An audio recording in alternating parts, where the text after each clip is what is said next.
जो त्रिकोण लक्ष्मी यंत्र में पाया जाता है उस त्रिकोण में संबल बसा हुआ होना चाहिए। जितने भी श्राप मिले वो सारे 5000 वर्ष के अंदर ही अंदर क्यों खत्म हुए? पूरी रामायण में शत्रुघ्न कहीं नहीं बोलेंगे, कोई निर्णय नहीं होगा उनका, उनसे जैसा कहा जाएगा बस चुपचाप मान लेंगे। संबल से 3 योजन की दूरी पर राम गंगा होगी, 3 योजन की दूरी पर गंगा होगी, और संबल का स्वयं का विस्तार भी 3 योजन का ही होगा। राम जब आए अयोध्या के मध्य में, कृष्ण जब आए तो मथुरा के मध्य में, तो ऐसे कल्कि भगवान जब भी आएंगे संबल के मध्य में आएंगे। राम भी 4 भाई थे, कल्कि भगवान भी 4 भाई हैं। अब ये 4 कौन कौन हैं, तो उस वर्णन में मात्र 5000 वर्ष का वर्णन करा उन्होंने, इससे आगे का मुँह बंद करके बैठ गए। आज मोदी जी बैठे बस यहीं तक का है, इसके बाद मोहन राज्य की भी संज्ञा खत्म हो गई। इसका मतलब क्या है?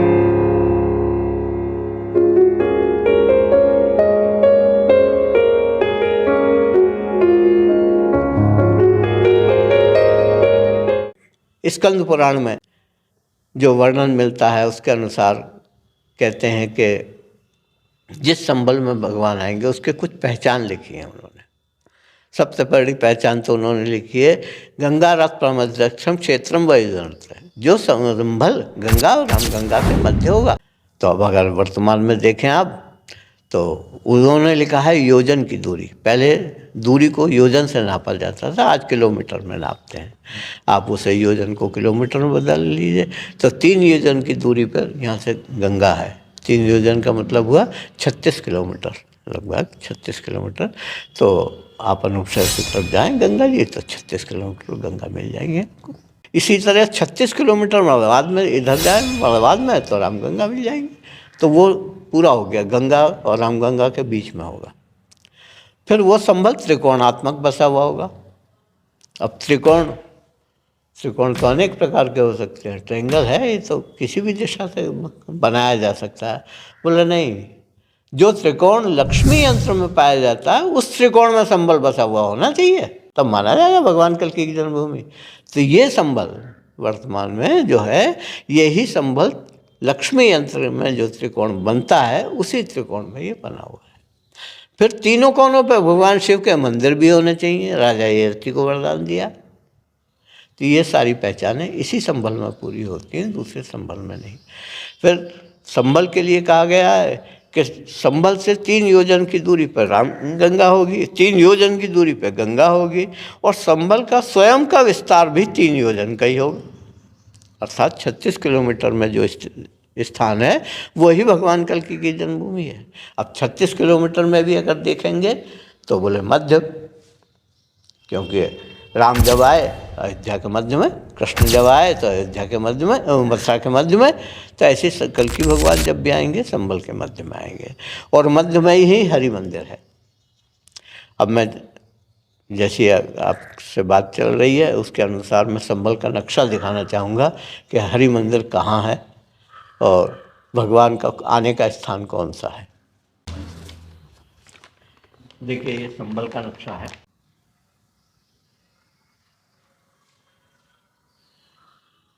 इसको समझिए तो ये संबल त्रिकोणात्मक है। ये चंद्रेश्वर महादेव का इलाका है जिसे हम संबल वाले तप स्थली मानते हैं कि ये तपोभूमि है। यहाँ पर ऋषि लोग तपस्या करते हैं। यहाँ दधीचि ऋषि ने भी समाधि बनी हुई है, उन्होंने भी तपस्या करी है। ये वर्ष गोपाल का स्थान है। यहाँ गोपालेश्वर भगवान कृष्ण आए थे, रुक्मिणी का हरण करने के बाद पहले यहाँ आए थे, बाद में अपने यहाँ गए। ये आपका तीसरा कोना है। तो और जिस हरि मंदिर की बात कर रहा हूँ वो ये कोने दिखाए गए हैं, जो बाउंड्री वाल के कोने दिखाए गए हैं। इसे आप ध्यान से देखेंगे तो ये कोने हैं। ये इस मंदिर का परकोटा था, हरि मंदिर का।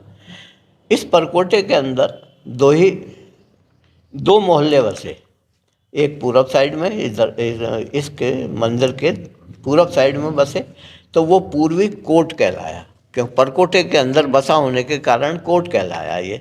तो ये पूर्वी कोट है और इधर पश्चिमी कोट है।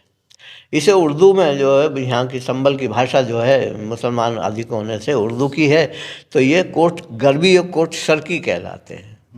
तो वही है। अब इसके जो मध्य में ये मोहल्ला है, यहीं भगवान का अवतार होगा। उसी मोहल्ले में ये मंदिर बना हुआ है जिसमें आप बैठे हुए हैं। इस मंदिर के ऊपर लिखा हुआ है मनुश्री कल्कि मंदिर। तो यही वो स्थान है जहाँ भगवान कल्कि का अवतार होगा। इसके लिए हमारे भागवत में और भी विष्णु पुराण में, भविष्य पुराण में, अनेक ग्रंथों में ये लिखा हुआ है भगवान कल्कि का जो परिचय है कि भगवान कल्कि के पिता का नाम विष्णु यश होगा, माता का नाम सुमति होगा, बाबा का नाम ब्रह्म यश होगा और 4 भाई होंगे। ये सबसे बड़े सुमंत, नंबर 2 सुमंत, प्राज्ञ, कवि और कल्कि। तो ये 4 भाई होंगे। तो 4 भाई में अब के, क्योंकि ये भी एक अजीब गरीब है कि जब राम आए थे तो राम बड़े भाई बने थे, बाकी 3 छोटे रहे। तो सबको ये होता है कि तुम हुक्म चलाते हो, अब के हम चलाएंगे हुक्म। तो कृष्ण छोटे बने और बलराम बड़े बन गए। अब के कल्कि भगवान सबसे छोटे बनेंगे, बाकी तीनों को बड़ा बनाएंगे। अब ये है क्या, अब जो राम भी 4 भाई थे, कल्कि भगवान भी 4 भाई हैं। अब ये 4 कौन कौन हैं, कौन कवि बना, कौन प्राज्ञ बना, कौन कल्कि बना, ये भी एक बड़ा रहस्य की बात है। अगर मैं इसे रामायण से समझाऊं तो शायद आपके समझ में सहज आएगी। राम भी 4 भाई थे। तो 4 भाइयों का नामकरण वशिष्ठ ने करा। सबसे पहले नामकरण भरत का हुआ। तो कहते हैं विश्व भरण पोषण कर जोई, ताकर नाम भरत असोई। जो विश्व का भरण पोषण करता है उसका नाम भरत है। विश्व का भरण पोषण कौन करता है भाई? हमारे यहाँ तो विष्णु भगवान करते हैं सबका भरण पोषण। तो भरत हैं विष्णु और लक्ष्मण शेषनाग के अवतार हैं और शेषनाग तो शिव के अवतार हैं। तो शिव है लक्ष्मण, विष्णु है भरत और शत्रुघ्न तो वह है ब्रह्मा। क्योंकि ब्रह्मा विष्णु और महेश के सामने बोलते नहीं है। पूरी रामायण में शत्रुघ्न कहीं नहीं बोलेंगे, कोई निर्णय नहीं होगा उनका। उनसे जैसा कहा जाएगा बस चुपचाप मान लेंगे। क्योंकि शिव के और विष्णु के सामने ब्रह्मा जी नहीं बोला करते हैं। वो सम्मान भी करते हैं और दूसरे श्रापित भी हैं। ये 2 कारण हैं। तो वो ही भाव, अब जब 3 भाई ये हो गए तो राम कौन रहे? तो इन तीनों से ये जो शक्तियां हैं ये एक एक ब्रह्मांड में एक एक होती हैं। भगवान के कहते हैं जो भगवान का विराट रूप है उसमें रोम रोम में ब्रह्मांड है। हमारे रोम रोम में क्या कुछ नहीं है, लेकिन उनके रोम रोम में ब्रह्मांड है। वो एक ब्रह्मांड में एक ब्रह्मा, एक विष्णु, एक शिव होते हैं। ऐसे जितने ब्रह्मांड है उनमें ब्रह्मा विष्णु महेश तो अनेक हैं, लेकिन वो परम सत्ता एक है, वो सबकी सत्ता है। तो वो ही मैंने जिनका वशिष्ठ जी का भी नाम लिया, वशिष्ठ जी ने उस पर ब्रह्म परमात्मा को बुलाया। ये रामायण में लिखा हुआ है। और अब के सारे अवतार उस पर ब्रह्म परमात्मा के हुए, राम के रूप में भी, कृष्ण के रूप में भी और कल्कि भगवान के रूप में भी।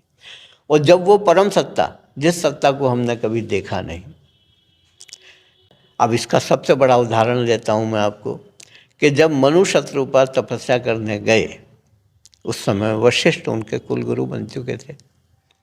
तो वशिष्ठ जी ने उनको गुरु मंत्र दिया, वो वशिष्ठ के शिष्य बने और उनको वशिष्ठ जी ने ये बताया कि तुमको कैसे कैसे भगवान को प्राप्त करना है।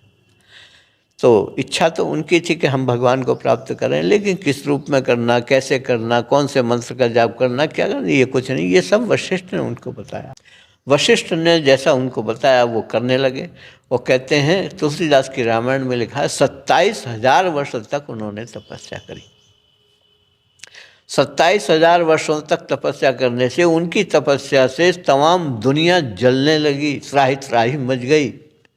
तो अनेक बार ब्रह्मा आए, अनेक बार विष्णु आए, अनेक बार शिव आए कि समाधि तोड़ें, वो आंखें खोलें, लेकिन उन्होंने आँख खोल के नहीं देखा।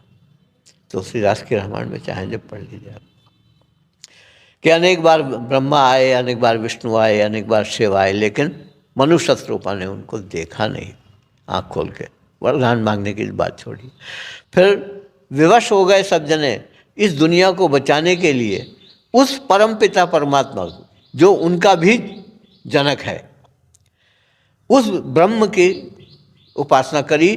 तो मनु शत्रुपा तो कर ही रहे थे, वशिष्ठ भी कर रहे थे। वशिष्ठ के जितने संगी साथी थे, कहते हैं हजारों की संख्या में वो ऋषि मुनि थे जो उस पर ब्रह्म को बुलाना चाहते थे।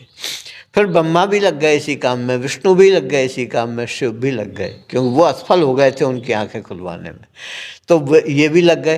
तो जब सारी शक्ति ने उसको बुलाया, तब वो परब्रह्म परमात्मा की वो स्वयं नहीं आया, बल्कि आकाशवाणी हुई।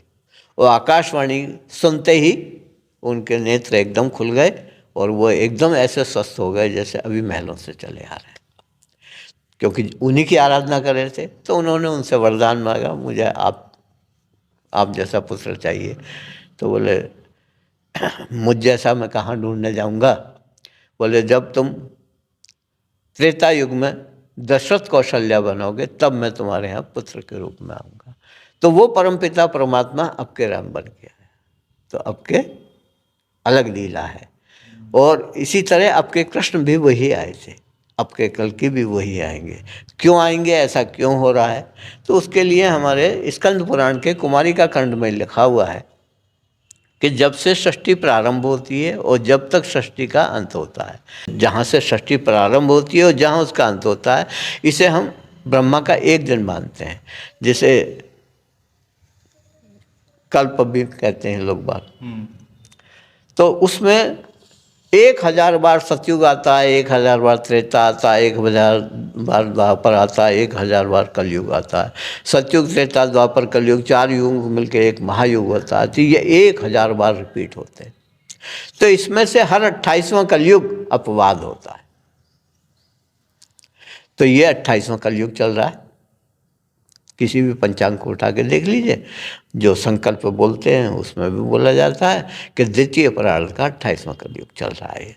तो जब ये 28वां चल रहा है तो 28वां से अपवाद होता है। अपवाद का मतलब कभी भी कुछ भी हो सकता है।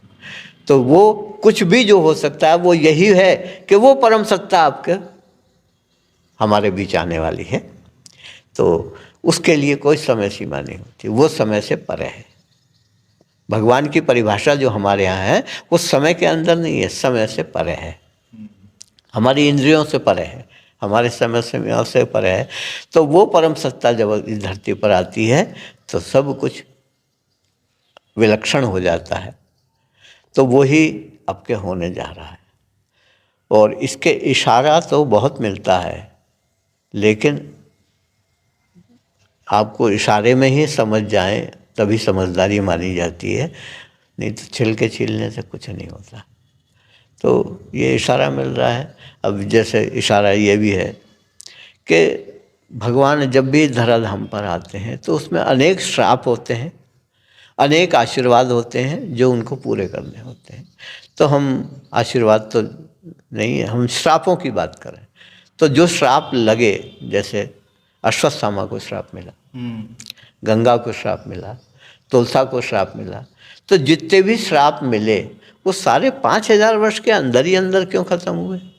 कोई ऐसा नहीं है जो 10,000 वर्ष का हो, 20,000 वर्ष का हो। क्यों? कोई तो कारण रहा होगा ना कि इतने समय में ये सारे श्राप पूरे हो जाएंगे। फिर वेदव्यास से ये पूछा गया कि महाराज आगे को कलयुग आ रहा है और ये तो बहुत भयानक कलयुग होगा, 28वां कलयुग चल रहा है, क्योंकि 28वां द्वापर था तो सबको पता था। तो बोले ये 28वां महायुग चल रहा है इसलिए बहुत भयानक कलयुग होगा। तो बोले महाराज कुछ इसका भी वर्णन बताइए। तो उन्होंने वर्णन करा है। तो उस वर्णन में मात्र 5000 वर्ष का वर्णन करा उन्होंने, इससे आगे का मुंह बंद करके बैठ गए। क्या मतलब हुआ कि 5000 वर्ष के बाद आगे बोलना ही नहीं है? 5000 वर्ष का तो कराओ, एक एक शब्द सही है। जैसे भागवत हमारी एक ग्रंथ है, ऐसे ही भागवत से ही मिला जुला ग्रंथ है सुख सागर। सुख सागर हिंदी में है, उसे पढ़ना बहुत आसान है। सुख सागर में सारी राजाओं की वंशावली है, जहाँ से हमारा हिंदुस्तान मतलब कलयुग शुरू हुआ, अर्थात युधिष्ठिर। तो प्रथम राजा तो युधिष्ठिर हुए। युधिष्ठिर से लेके सारे राजाओं का लिखा, उम्र सबकी घटती रही, सबकी उम्र घटी लेकिन पीढ़ियां तो नहीं घटी।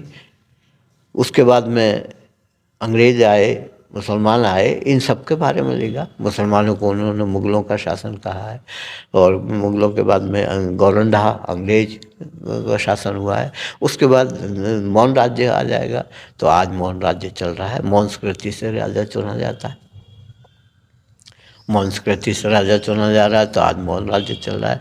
और मौर्य राज्य भी यहीं आके ख़त्म हो रहा है। आज मोदी जी बैठे बस यहीं तक का है, इसके बाद मौर्य राज्य की भी संज्ञा खत्म हो गई। इसका मतलब क्या कि एक एक शब्द सही बोला उन्होंने, सही लिखा गया, लेकिन यहीं तक का क्यों बताया, आगे क्यों नहीं बताया। बस यही समझदार के लिए पर्याप्त है।